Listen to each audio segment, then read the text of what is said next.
E o mais importante é o fator da disciplina de poupar e o fator tempo ali por trás. Né? Você indo para CDB ou na XP ou no BTG Pactual, você já resolveu boa parte da tua vida. Deixar na mão de gerente de banco não é o caminho, porque o cara pode passar para trás. Né? Falando isso com toda a tranquilidade do mundo, não é maldade do cara. É porque a carreira do cara é pautada em gerar lucro para o banco. A carreira do assessor de investimentos, ela tem uma diferença no seguinte sentido: o assessor ele trabalha para o cliente. Tanto é que a gente vê diversos assessores trocando, né, de operação e levando toda a base de clientes junto. Você liga para o cara e está tudo certo. Então você trabalha para o teu cliente e você tem uma carreira, uma determinada empresa, é por ali que você utiliza como ferramenta de investimentos. O cara do banco é muito mais complicado, gerente. Porque ele precisa, ele tem meta de produto, o assessor não tem meta de produto. Quando não tem produto bom, eu me lasco, meu salário vai lá para baixo. Quando tem produto bom, pô, super legal, as coisas dão certo. Os últimos 2 meses, dezembro e agora janeiro, não vão ser meses bons de salário. Dezembro não tinha nada muito interessante, agora também está um pouco mais fraco ali a situação. Mas os assessores não fazem aquele... uma call, né, que chama, né? E tem aquela, hoje é legal a gente tá vendendo esse tipo de produto. Isso aí não rola? Acontece, mas é muito mais por organização do trabalho. Como é que isso funciona? Existe uma teoria chamada Asset Allocation. Seria proporções. Então, hoje isso, inclusive, é um dos critérios de proporção. Se você não tiver um mínimo do teu percentual de carteiras aderente a uma proporção que seja confortável para os clientes. Isso foi criado depois das quedas na bolsa, porque falaram assim, bom, se tiver uma bagunça, o cliente fica insatisfeito, o assessor trabalha mais, a gente perde cliente, recebe menos indicação.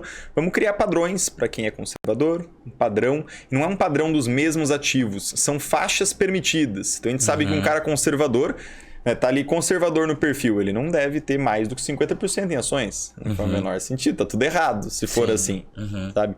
Ele não deve ter todo o patrimônio dele também em ativos atrelados, ativos pré-fixados, porque aí você deixa tudo pré-fixado em 10%, a inflação dispara, a Selic dispara, também é desconfortável. Então foram essas faixas que foram criadas. Em cima disso, existe um movimento de campanha, que a gente chama dos assessores, onde você vai falar assim, bom, a gente tem um CDB pagando 15% ao ano. Aqui. O último que surgiu ali, 16,6%, um negócio absurdo. Vamos aplicar alguns filtros aqui, cada um na sua base, e você vai ver os clientes que têm espaço na aderência para ter títulos longos pré-fixados. Você fala assim, opa, eu tenho 22 clientes. Esse aqui pode pegar uns 17 mil, esse aqui pode pegar 50 mil, esse aqui dá pegar pouquinho, uns 5 mil reais. Então você já tem essa informação ali de uma forma bem visual via sistema. Então é um movimento de campanha, mas é diferente do que se faz no banco, de precisamos vender previdência. Aí você sai ali esfolando todo tipo de cliente. O gerente ele segue mais ou menos nessa linha. O assessor não, ele vai fazendo uns ajustes finos ali no portfólio e se por algum motivo ele quiser acelerar e tiver mal intencionado, na hora dele ser promovido, um dos critérios de promoção é a aderência de carteira. Vai mostrar ali que o termômetro dele de aderência está ruim e se ele não tiver no mínimo para ocupar aquele cargo, ele não vai ser promovido. Já teve situações de assessores que não foram promovidos porque faltava ali 1%, 2% de aderência de carteira. E tem que ajustar.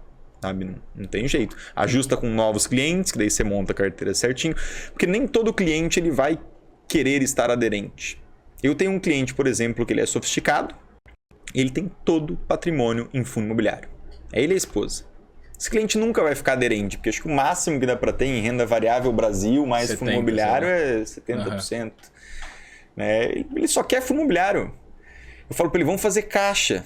Vamos guardar um dinheiro aqui para quando cair os fundos imobiliários a gente tem dinheiro. Ele falou assim, não, Rafa, a gente compra que os fundos imobiliários vai receber nos dividendos, se precisar comprar um outro melhor a gente vende.